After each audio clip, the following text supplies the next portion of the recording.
हो नमस्कार। बहुत डाउट पूछते रहते हो ना सब, सवाल बताइए सवाल बताइए। तो कुछ क्वेश्चन लेके आ गए, ठीक है। मैं एक एक करके सॉल्व करता जाता हूँ। इसमें सब टाइप का सवाल होगा, सब टाइप के क्वेश्चन होंगे। मीन्स 3 लेवल, इन्फिनिटिक्स में हमने बच्चों के 3 लेवल के हिसाब से डिज़ाइन किया हुआ है सब कुछ। तो बहुत फंडामेंटल, बहुत बेसिक वाले जो हैं, एक मिड सेक्शन वाले थोड़ा सा उनसे ज़्यादा जानते हैं उनके लिए, और एक जो थोड़ा ऊपर है उसको परसेंटेज में डिनोट करना तो अच्छा नहीं होगा, लेकिन ठीक है। तो चलो, तो पहले मैं सारे सवाल को सॉल्व कर देता हूँ, रिकॉर्ड कर देते हैं, बाद में इसको हम फिल्टर कर लेंगे अपने हिसाब से, ठीक है। स्टार्ट करें, चलो। ओके, ठीक है। तो द फर्स्ट क्वेश्चन क्या पूछ रहा है? A student plots voltage and current graph, यानी voltage versus current graphs for 3 samples of nichrome wire with resistances R1, R2 and R3. Among all resistance, which one is greatest and which one is the lowest या least, and what if way reverse the diagram. तो basically एक ही question में कई question है, ठीक है। तो 3 resistance है, as you know, R1, R2, R3, उनके लिए ग्राफ प्लॉट हुआ है, VI ग्राफ प्लॉट किया है, और हमको पता लगाना है कि कौन सबसे हैवी रेजिस्टेंस है और कौन सबसे कम वाला है। अभी चालाकी क्या किया है, यहाँ पे तो इसने बोला है वोल्टेज और करंट ग्राफ, है ना, VI ग्राफ। लेकिन आप यहाँ नीचे देखो ध्यान से अगर, तो ये करंट Y एक्सिस पे है और वोल्टेज यहाँ है X एक्सिस पे। तो बेसिकली ये IV ग्राफ हो गया। पहले तो इतनी बात समझो, ये VI ग्राफ नहीं है, IV ग्राफ है। अब सवाल उठता है कि सर इससे कोई फर्क पड़ता है क्या? तो हाँ भाई साहब, फर्क पड़ता है। क्यों पड़ता है? क्योंकि ग्राफ में there is a thing called slope of the graph. Slope क्या होता है? tan थीटा, ठीक है। अगर ट्रिगो बेसिक ट्रिगो आपने पढ़ा है तो tan थीटा होता है। अच्छा, स्लोप कहाँ देखा होगा? अगर मैथ्स आपने थोड़ा बहुत पढ़ा होगा तो y is equal to m x plus c, straight line का इक्वेशन देखा है। तो ये जो m है ना, ये स्लोप ही है, ठीक। इतनी बात मैं क्यों बता रहा हूँ? मैं फटाफट आपको आंसर बता सकता था, लेकिन मैं चाहता हूँ कि आप फंडामेंटल बातों को समझें। पहले आप ये समझें कि VI ग्राफ और IV ग्राफ होने पे क्या फर्क पड़ता है। तो ये IV ग्राफ है, slope tan theta. tan theta मतलब क्या होता है भाई साहब? Delta Y upon delta X, यानी Y एक्सिस पे जो भी क्वांटिटी है डिवाइडेड बाई X एक्सिस की क्वांटिटी। यानी इस ग्राफ में Y एक्सिस पे है करंट और X एक्सिस पे है potential voltage, I upon V। तो I अपॉन V क्या होगा? ओम्स लॉ आपको पता है ना, ओम्स लॉ। ओम्स लॉ क्या कहता है? V is equal to I into R, यानी कि voltage is equal to current times resistance. Okay, तो अगर इस लिहाज से देखा जाए, यहां से हम चेक करें तो it means R is equal to क्या हो गया? V upon I। I hope दिख रहा होगा सबको। तो R is equal to V upon I, लेकिन यहाँ पे ये ग्राफ है I अपॉन V, यानी कि बेसिकली ये क्या कह रहा है? ये ग्राफ किसका है? 1/R का ग्राफ है, R का ग्राफ नहीं है, 1/R का ग्राफ है।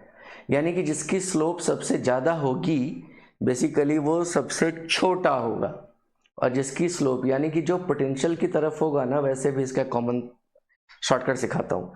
पोटेंशियल के नज़दीक जो रेजिस्टेंस होगा उसकी वैल्यू सबसे ज़्यादा होगी, करंट के जो नज़दीक होगा उसकी वैल्यू सबसे कम होगी। तो इसका राइट आंसर क्या है? R3 is greater than R2 is greater than R1। Okay, अभी क्या कह रहा है? नाउ इफ एक काम करते हैं, ये आपको समझ में आ गया है क्या? क्लियर? ये आपको समझ में आ गया है? तो हम इसी पे सॉल्व कर दें या नेक्स्ट पार्ट में इसको सॉल्व करें? ठीक है, तो इसी पे कर देते हैं। चलो कलर चेंज कर लेते हैं, है ना। इसके लिए हम कुछ कलर क्या ले लें? येलो ले लेते हैं और थोड़ी इसकी मोटाई कम कर देते हैं। ओके, तो now if the reverse the diagram, अगर डायग्राम को हम उल्टा कर दें, यानी कि अगर यहाँ पे वोल्टेज आ जाए और यहाँ पे करंट आ जाए, तो मैंने शॉर्टकट आपको बता ही दिया है वैसे भी, और V और I कर देंगे तो ये ओम्स लॉ बन जाएगा, यानी कि वोल्टेज अपॉन करंट का ग्राफ हो जाएगा, स्लोप रेजिस्टेंस बताएगा। पिछले वाले ग्राफ में यानी ग्रीन वाले ग्राफ में स्लोप 1/R बता रहा था, बार बार कह रहा हूँ। येलो वाले ग्राफ में यानी जब हमने रिवर्स कर दिया है, करंट को यहाँ कर दिया, वोल्टेज को यहाँ कर दिया, now the slope is representing resistance, while in the earlier case it was representing 1/resistance resistance. Okay, fine. तो वैसे भी शॉर्टकट मैंने बता ही दिया है, जो वोल्टेज के सबसे नज़दीक है, तो यानी कि R1, अभी R1 सबसे बड़ा हो जाएगा, R2 तो वहीं रहेगा, R3 सबसे छोटा हो जाएगा। ये फर्क पड़ेगा अगर हमने, ठीक है, इनको, इस ग्राफ को उल्टा पुल्टा कर दिया तो। ओके, बात समझ में आ गई है? आगे चलें। इस पे कोई और डाउट आएगा ऐसा कुछ तो हम आगे और सॉल्व करेंगे, ठीक है। अगर इस पे किसी और तरीके का डाउट आपको आगे आएगा और ऐसे सवाल आएंगे, चलो नेक्स्ट सवाल पे चलते हैं। ओके,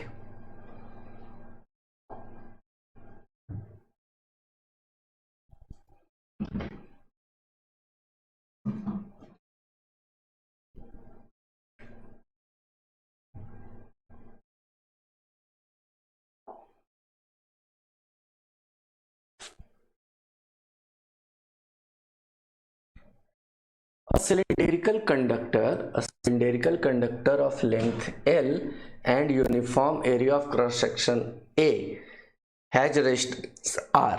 तो एक कोई भी क्रॉस सेक्शन एरिया का यूनिफॉर्म सिलेंडर है जो L लंबाई है, जिसका area of cross section A है, तो इसका रेजिस्टेंस है R। आपको पता है रेजिस्टेंस का फॉर्मूला क्या होता है? रेजिस्टेंस का फॉर्मूला होता है रो L अपॉन A। A है एरिया, L है लेंथ। रो मतलब resistivity, specific resistance of the material, मतलब बेसिकली वो किस मेटल का बना है उस पर डिपेंड करता है। हर मेटल के लिए रेसिस्टिविटी डिफरेंट होती है। मतलब वाली बात क्या है कि रेसिस्टिविटी तो मेटल का है और वो फिक्स है, वो कांस्टेंट है। तो जब भी आपको फार्मूला दिखे ना, ऐसा फार्मूला दिखा कि sir R is equal to rho L by A, वे गधों, काम की बात इसमें ये है कि this resistance is proportional to length. Length बढ़ाओगे तो रेजिस्टेंस बढ़ेगा, while this resistance is inversely proportional to area. बाकी वो तो कांस्टेंट है। तीसरा वाला भाई जो है ना रो, वो तो मटेरियल जब तक चेंज करोगे नहीं तब तक चेंज होगा नहीं। तो चेंज क्या हो रहा है अभी पता नहीं, आगे क्या होगा। तो ये तो बेसिक था, मैंने आपको समझा दिया कि रेजिस्टेंस का फॉर्मूला क्या होता है। नाउ तो L है, क्रॉस सेक्शन एरिया A है, उसका रेजिस्टेंस R है, ये गिवन है।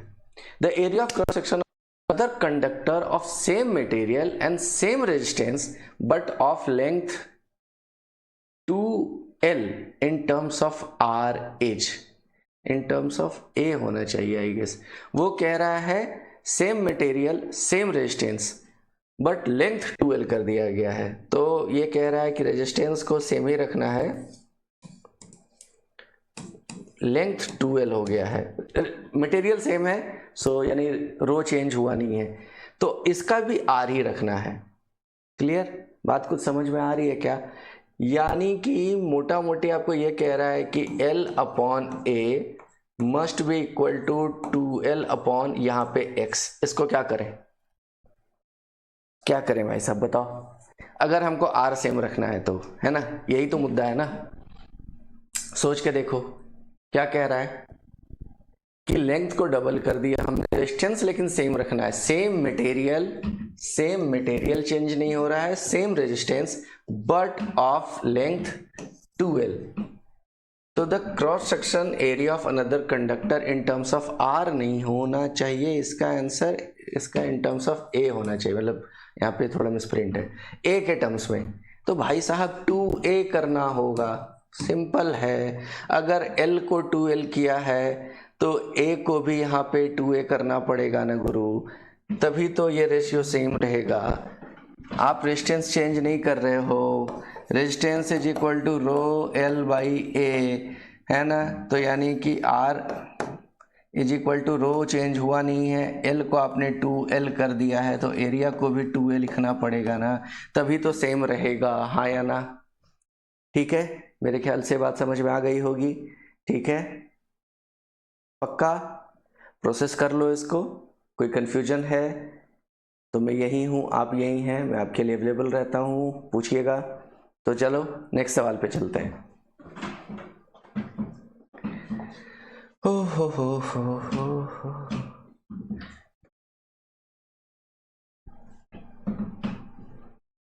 ठीक है, मार्कर भैया आओ।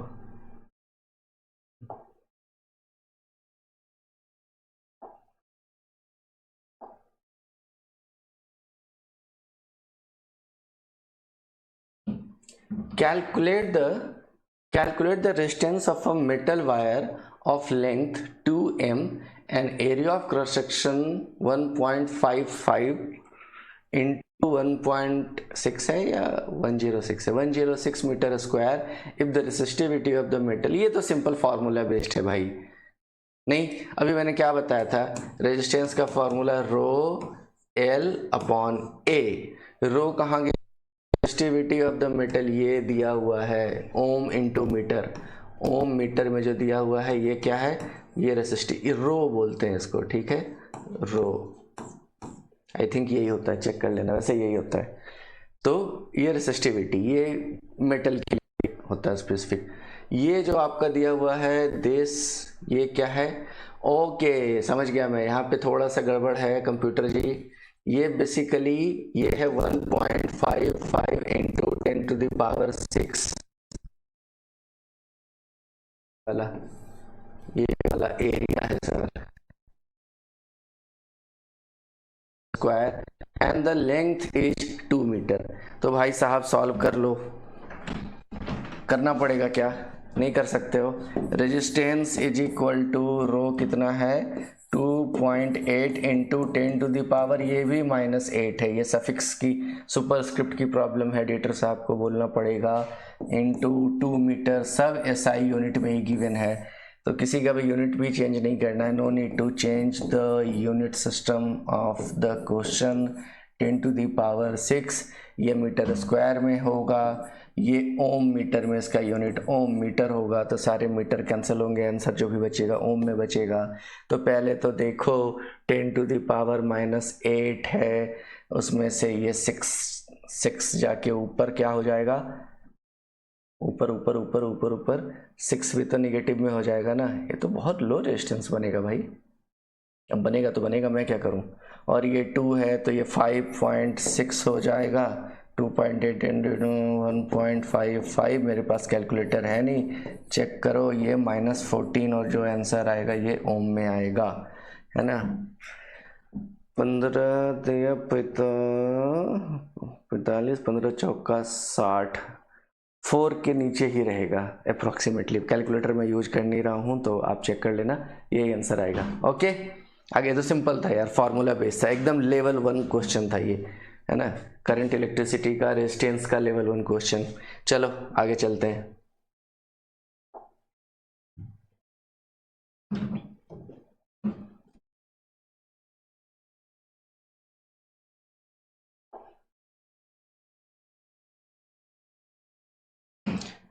अब देखते हैं इसमें कोई दम है या ये भी वैसा ही लल्लू सवाल है। A wire has a resistance of 16 ohm if it is melted and drawn into a wire of half its original length, calculate the resistance of the new wire, what is the percentage change in the resistance। भाई साहब ये थोड़ा सा चालाकी किया है ना, ये फिगर इससे रिलेटेड है कि नहीं है I don't know, but there is a चालाकी। क्या चालाकी है, a wire has a resistance of 16 ohm, fine, it is melted and drawn into a wire of half of its original length।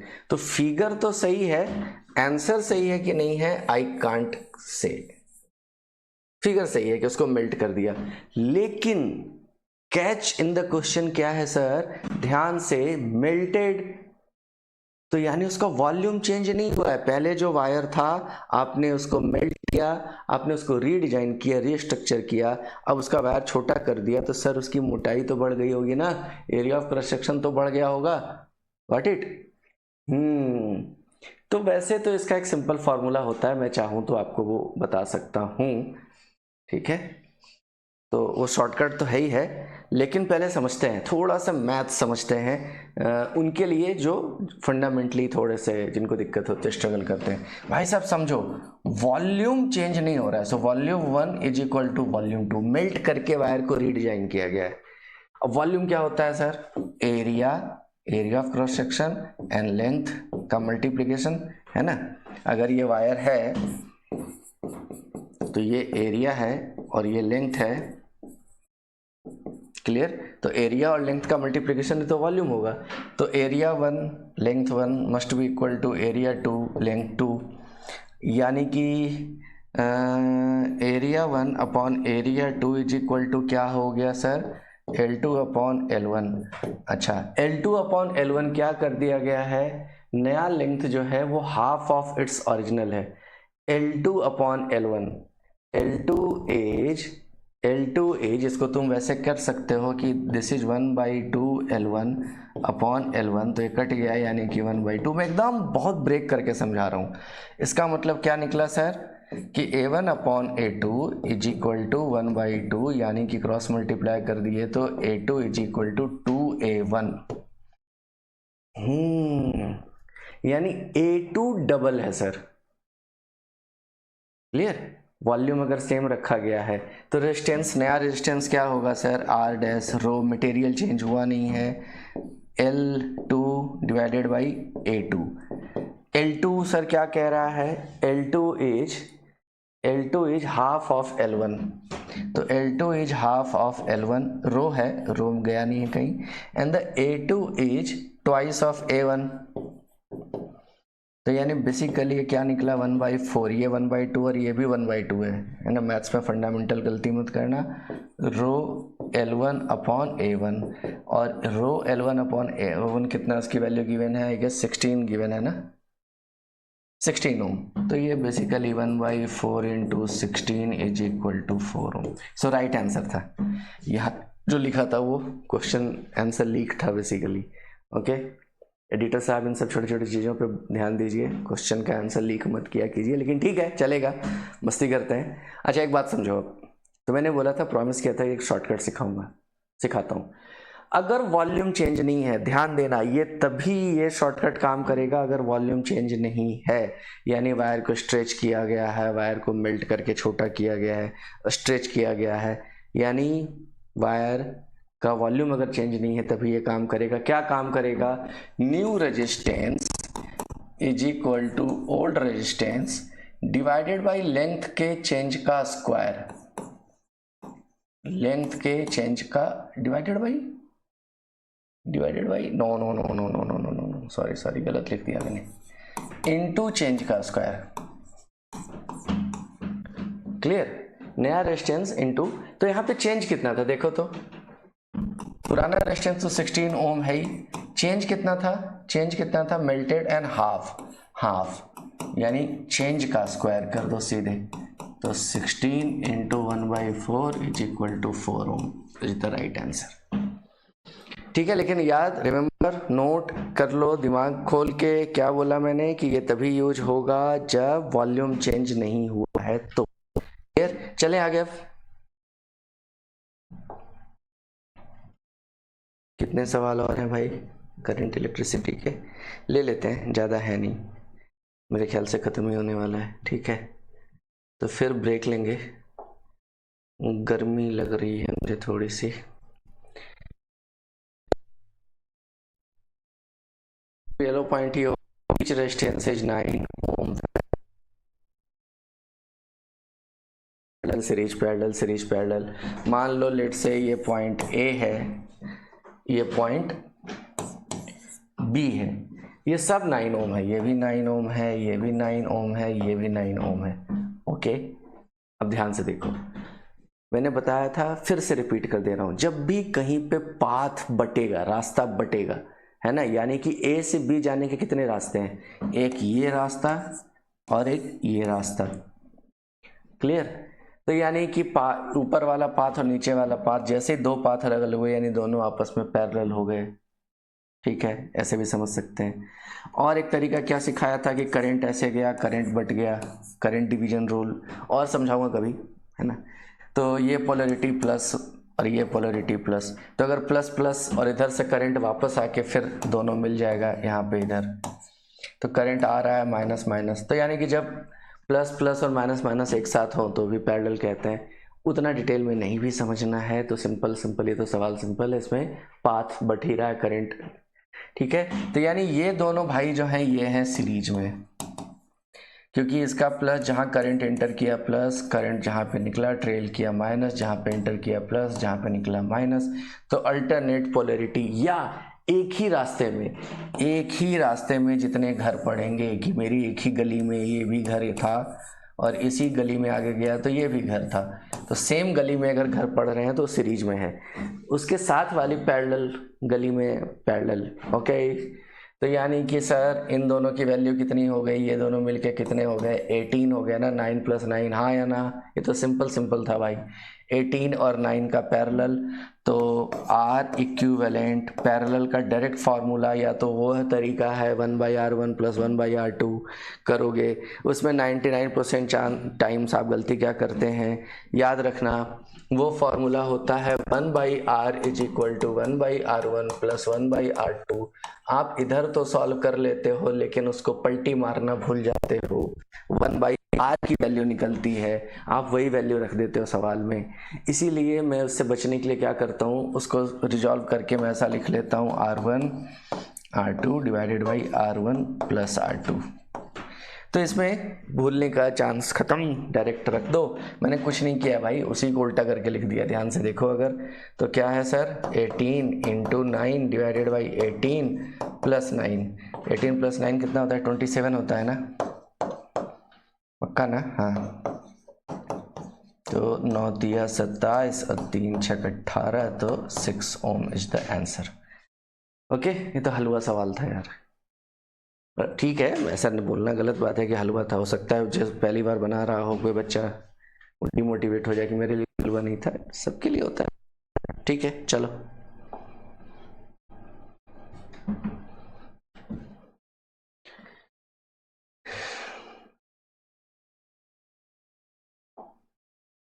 अच्छा एक बात बताओ, ये वाला सवाल भी बनाना पड़ेगा या समझ में आ गया है? मैं ना इस नीचे ये चौकी है, तखत है, ऑफलाइन क्लास में लेता हूँ, तो इस पर तो ये आवाज़ करती है इस पर चलने पे, तो एडिटर महोदय जहाँ भी ये कच करे वो वाला पार्ट काट दीजिएगा। ठीक है, मैं कोशिश करूँगा कि या तो इधर या उधर कहीं खड़े होकर बात करूँ। ओके, तो ये ए है, ये पॉइंट बी है, अगेन सारे 9 ओम है, सारे 9 ओम है भाई। अब देखो, ये पहले यहाँ देखो, यहाँ तक तो सेम करंट निकल के आया, सेम करंट आया, कोई यहाँ पे करंट आके बट गया इस पे और इस पे, और फिर उधर जाके मिल गया, यानी ये 2 9 जो थे वो दोनों क्या हैं, पैरेलल में हैं, और उसकी जो वैल्यू आएगी वो इसके साथ सीरीज में है। ठीक है, कैसे, करंट बटा ना, देखो यहाँ पे आया होगा, यहाँ तक तो सेम करंट है ना, सेम पाइप, सेम पानी का फ्लो आया, यहाँ पे ये 2 रास्ते हैं, तो 2 रास्ते के लिए करंट को ऑप्शन मिल गया, करंट बट गया, और फिर उधर जाके मिल गया वापस, है ना। तो यानी इस पॉइंट से इस पॉइंट तक पहुंचने के 2 रास्ते हैं, 2 अलग अलग गली में घर पड़ रहा है, तो दोनों घर आपस में पैरेलल हो गए। ओके, पैरेलल का फॉर्मूला क्या बताया था मैंने, 1/9 + 1/9, ऐसा ही करके आप सॉल्व करते हैं, फिर उसको पलटी मारना भूल जाते हैं, 1/9 + 1/9 = 2/9, और पलटी मारेंगे तो 9/2, दैट इज इक्वल टू 4.5 या 9/2। वैसे भी शॉर्टकट तरीका सिखाता हूँ, जब इक्वल होना, इक्वल 9 9 है, 10 10 है ना, 18 18 है, इक्वल वैल्यू के लिए बता रहा हूँ। पैरेलल है तो जितने भी पैरेलल है उतने से डिवीजन कर दो, यहाँ 2 है /2, 3 है /3, 4 है /4। समझ में आया क्या, जितने रेजिस्टेंस लगे हैं लेकिन सेम वैल्यू के। ओके, तो 4.5 और 9, तो right answer is 13.5 R equivalent between point A, या इसको R A और B भी लिख सकते हैं। 13.5 ओम यूनिट लिखना ना भूलें। ठीक है, चले आगे। ओके,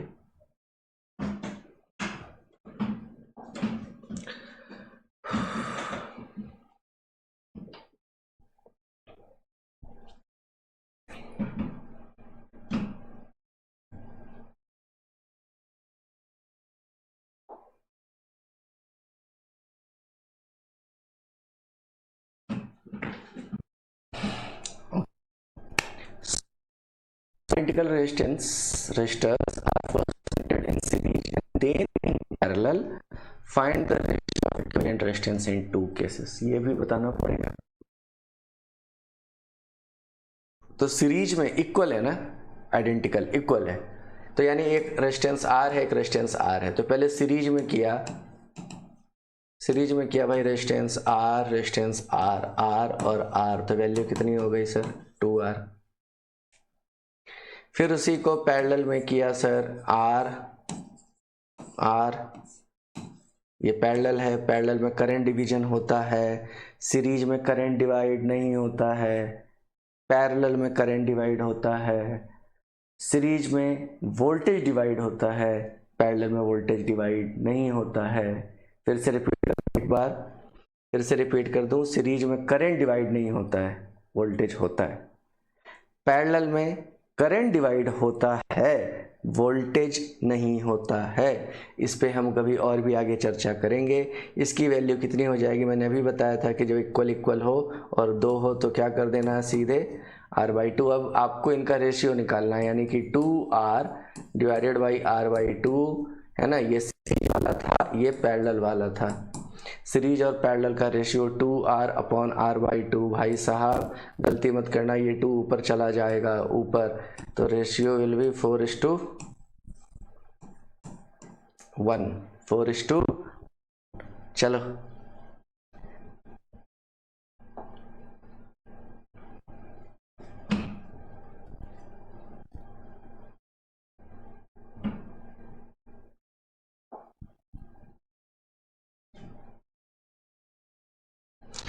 ये लंबा है भाई साहब। Draw a schematic diagram of a circuit consisting of a battery and 3 cell of 2 volt each. पहले तो 3 volt, 3 of 2 volt each, 1 2 3। So basically total voltage कितना हो गया सर, 6 वोल्ट हो गया यहाँ से यहाँ तक, है ना। 2 volt 2 volt 2 volt. A combination of 3 resistors of 10, 20 and 30 connected in parallel. Okay. So 10, 20, 30, 10, 20 and 30. These all are connected in parallel. Okay. A plug key and a ammeter all connected in series. एक ammeter लगा दो यार और एक की लगा दो, plug की का नोटेशन ऐसा होता है, और इसको कहीं भी लाके जोड़ दो, ऐसा नहीं है कि यहाँ ऊपर, ये तीनों पैरेलल ही कहलाएंगे। Okay, use the circuit, find the value of following total effective resistance of the circuit. भाई इन तीनों का इफेक्टिव रेजिस्टेंस पूछ रहा है। 1/10 प्लस 1/20 प्लस 1/30 क्या हो गया सर इनका, ये है सर 1/R, रिमेंबर। तो इनका एलसीएम क्या हो जाएगा 60, 30 और 20 का 60, तो कितना हो गया सर 6 + 3 + 2, तो कितना हो गया सर 9 2 11, 11/60। लेकिन याद रखना ये 1/R था, इसलिए R कितना हो गया सर 60/11 ओम। बस ये पलटी मारना भूल जाते हैं हम लोग, ये भूलना नहीं है ना। फर्स्ट का आंसर इज कितना हो गया, total effective resistance is 60/11 ohm. Total current in the circuit, यानी एमीटर की रीडिंग होगी अगर ये स्विच ऑन है, तो स्विच को ऑन किया है तभी करंट फ्लो करेगा, कॉमन सेंस है। तो करंट कितना हो जाएगा सर, रेजिस्टेंस हमने निकाल लिया, टोटल करंट स्विच ऑन है, प्लग हमने ऑन कर दिया है, एमीटर की रीडिंग बतानी है, बता दो भाई साहब, ओम्स लॉ लगा दो, I is equal to V upon R, है ना, I is equal to V R भाई, sorry I R, V is equal to I R, sorry V is equal to, गर्मी है, V is equal to I R, तो I is equal to V upon R. Okay, तो V कितना हमने लगा दिया, 6 volt की बैटरी लगा दी, 2 वोल्ट ईच, 3 सेल्स यानी कि 2 इंटू 3 या 2 + 2 + 2 6 वोल्ट, 6 वोल्ट डिवाइडेड बाई कितना था सर, 60/11, 60 नीचे चला गया, 11 ऊपर आ गया, तो कितना हो गया सर, 6 से 10 कट गया 60, यानी कि 1.1 एम्पियर। इसका आंसर हो गया 1.1 amp. And the third, current through each resistor. ए भैया अब करंट डिवीजन रूल लगाना पड़ेगा, करंट डिवीजन रूल लगाना पड़ेगा। ये एक और तरीका बता दो, शॉर्टकट भाई, 6 वोल्ट तीनों के लिए तो सेम ही है ना, पैरेलल में मैंने अभी बताया था पीछे, पैरेलल में वोल्टेज डिवाइड नहीं होता है, तो तीनों के लिए तो I10 is equal to I20 is equal to and I30 is equal to I10। Battery सबके लिए सेम है भाई साहब, तो यही रूल लगाते जाओ, देखो तो क्या हो जाएगा सर, 6 बाई रेजिस्टेंस 10,